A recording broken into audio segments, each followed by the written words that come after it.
E aí, galera, tranquilo?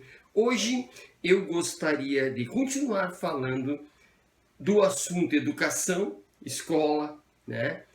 Que são alguns vídeos para cá, mas sem esquecer a realidade que nos acompanha, a realidade política e opressiva que está nos acompanhando.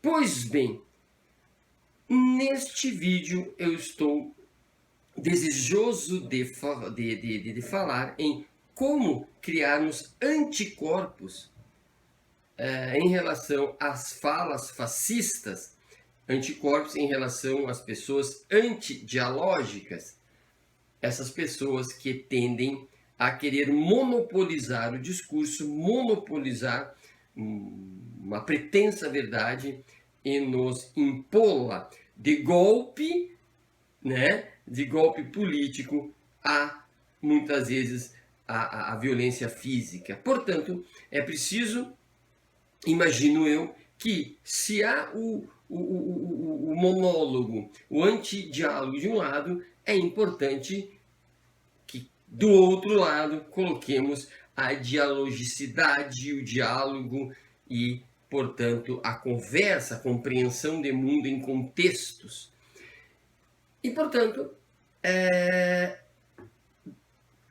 contrapondo a esta visão terraplanista de um lado, eu coloco o meu amigo Paulo Freire de outro. E especificamente Paulo Freire, porque ele é brasileiro. Temos um fascismo à brasileira, temos um pensador brasileiro. Então, ele é a pessoa, ele é o pensador, ele é o professor, ele é o filósofo que eu vou ter como base. Portanto, preciso dizer que quem tem uma intenção de monologar, ele tem a intenção de obter o monopólio da compreensão do outro. Né? Só ele quer a informação, ter a informação e ele quer entregar a informação. E mais, se a pessoa não receber a informação, ela passa a ser um inimigo. Portanto, não pode ser dialógico, não pode haver um diálogo entre pessoas que se contrapõem, onde uma tem a verdade e quer impor sobre a outra, independentemente da vontade da outra. Fica evidente que, nesse sentido, não pode haver um espaço em comum em que ambos possam entender, né? Se entender, entender o mundo, e entender o mundo de forma cooperativa, porque foi encontrado no diálogo um espaço comum de boa convivência intelectual e dialógica entre eles. Se não é encontrado um espaço em comum, né, uma intersecção na teoria dos conjuntos, né, se não é encontrado um espaço em comum onde não haja conflito, um espaço em comum onde haja a cooperação e não a competição, né? Um espaço em comum onde as pessoas estejam amorosas, né? Não no sentido romântico, mas amorosas no sentido de fraternidade, de desejo de permanecer junto com a outra pessoa. Se não houver esse espaço, essa intersecção, onde as pessoas podem agir em comunidade, não há diálogo.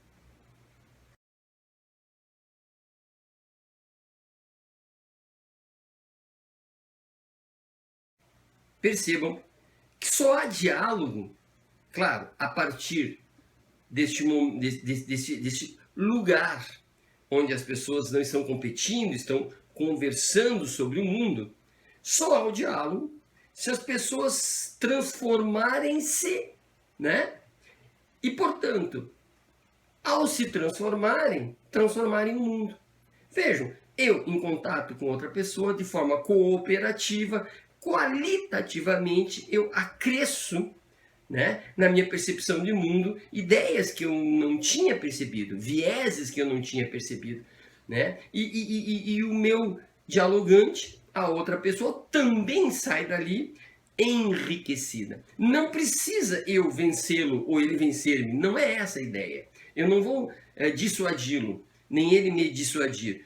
Eu por mim mesmo e ele por ele mesmo, mas em contato, em cooperação, Vamos nos persuadir que há uma outra visão de mundo. E essa nova visão de mundo, ela, de forma, portanto, cooperada, ela consegue transformar o mundo. Né? E de que mundo eu estou pensando? Eu estou pensando neste momento. O mundo da política, o mundo da vivência, da convivência, um mundo aberto à criticidade, um mundo aberto a discussões entre irmãos. Né? Afinal de contas, somos irmãos, somos humanos. E levando em consideração, evidentemente, que não há ser humano sem abertura. Veja, não há ser humano. O ser humano morre, literalmente, se nós tirarmos dele a capacidade de sua alma, de seu interior, sair de si pela fala, pela linguagem. Nós matamos uma pessoa se tiramos dela a capacidade de perguntar.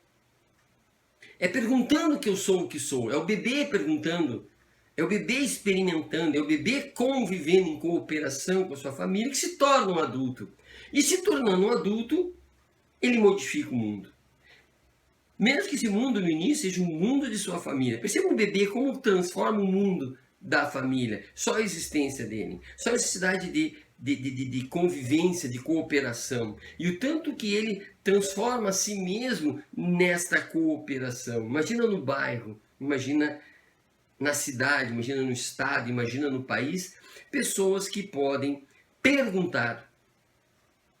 Né? E, portanto, pessoas que perguntam, mas não estão assim tão interessadas numa resposta definitiva, mas pergunta para estabelecer o diálogo. Pergunta para conhecer o outro. Não exatamente conhecer um objeto científico, mas conhecer o outro, a opinião, o jeito, a visão, conhecer o mundo. Mas esse espaço de intersecção, aonde eu me disponho a ouvir o outro se dispõe a me ouvir em cooperação, só existe se eu estiver em segurança. Né? Essa pessoa não vai me agredir. As pessoas em volta não vão me agredir. Só existirá se houver esperança, né? A esperança de que nessa conversa eu vou, de alguma forma, qualificar-me. A esperança. É preciso e necessário, sem o qual não há condição, a igualdade entre os falantes. Mas que igualdade se nós somos diferentes? Sim, a igualdade se mantém na diferença. Como assim? A igualdade de dignidade, igualdade de respeito, igualdade na imperiosidade da fraternidade. E mantendo as diferenças. Eu vou continuar sendo o Amilcar. E o outro vai continuar sendo o Pedrinho e a Mariazinha. Só que Pedrinho e Mariazinhas mais qualificados. E eu mais qualificado, porque convivi com os Pedrinhos e as Mariazinhas. Portanto, respeito, confiança, esperança, segurança, né? São espaços imperiosos para que esse diálogo fraterno, que transforma o mundo, ou melhor, que transforma as pessoas, que transformarão o mundo. Esses espaços são essenciais. Essenciais não só para o crescimento, para o desabrochar, não só para eu ser mais gente, mais pessoa, mas para que a democracia possa se estabelecer. Porque se nós pensarmos, já falei em vídeos anteriores, a democracia, ela é fala. A democracia é expressão, né? É abertura para a criticidade.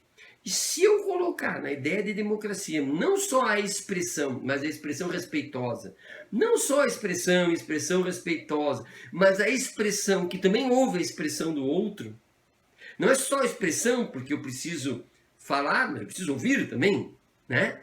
E às vezes é melhor ouvir do que falar. Mas uma democracia que permite a fala e a audição do Estado e as pessoas, das pessoas e o Estado, das pessoas entre si.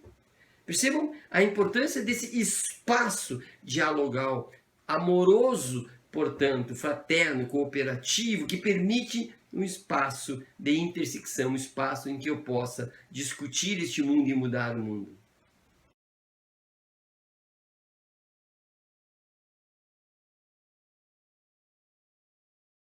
Eu lembro que quando eu fiz psicopedagogia, se falava muito em aprender a aprender. O que, de fato, é extremamente importante. Aprender a aprender. Com o tempo e cooperativamente, discutindo e dialogando com as demais pessoas, inclusive com os pensadores que pensam o Paulo Freire, eu diria que é preciso aprender a perguntar, né? Aprender a aprender. Mas aprender é aprender a perguntar. Porque não é qualquer pergunta também. Que dia é hoje? Que horas são? Né? Como tu te chamas? Talvez isso não seja uma pergunta crítica, nem pergunta radical, nem uma pergunta de transformação política ou de qualificação. Mas é preciso aprender as perguntas que são perguntas fundamentais, qualificadoras do agir humano. Qualificador da minha espiritualidade, da minha fraternidade, da minha cooperação. Né? Talvez a pergunta, o quanto tu vales, não seja coerente, né, com as perguntas importantes e necessárias.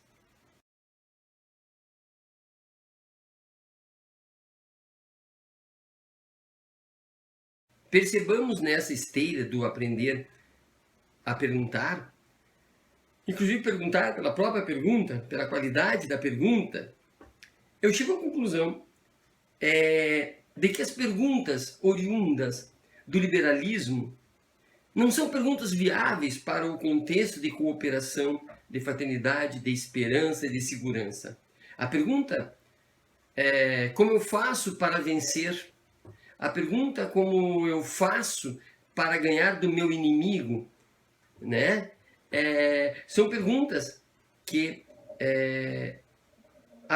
deveríamos aprender a desaprender a fazê-las.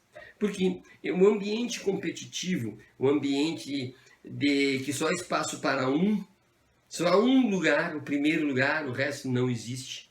Né? Só há lugar para uma ideia e as outras devem sucumbir ou ficar em segundo plano. Elas não são perguntas, não são realidades, não são contextos propícios para para o diálogo, para a dialogicidade. Portanto, até aqui, eu posso dizer, dessas ideias que eu desenvolvi até aqui, eu acho que fica claro que os terraplanistas, de que os imperialistas da pergunta, só eles perguntam e só eles respondem.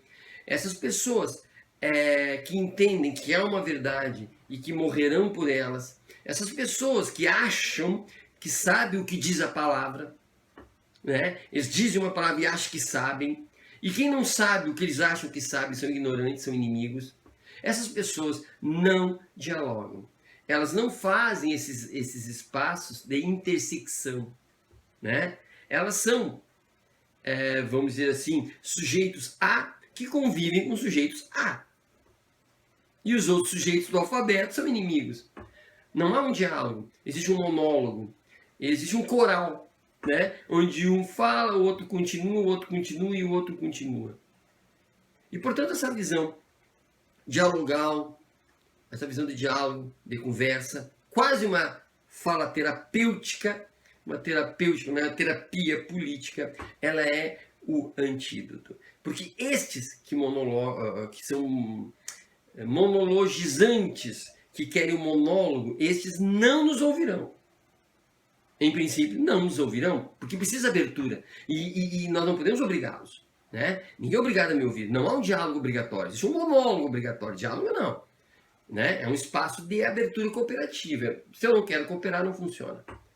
Entretanto, se essas pessoas do monólogo, adeptas a um terrorismo intelectual, né?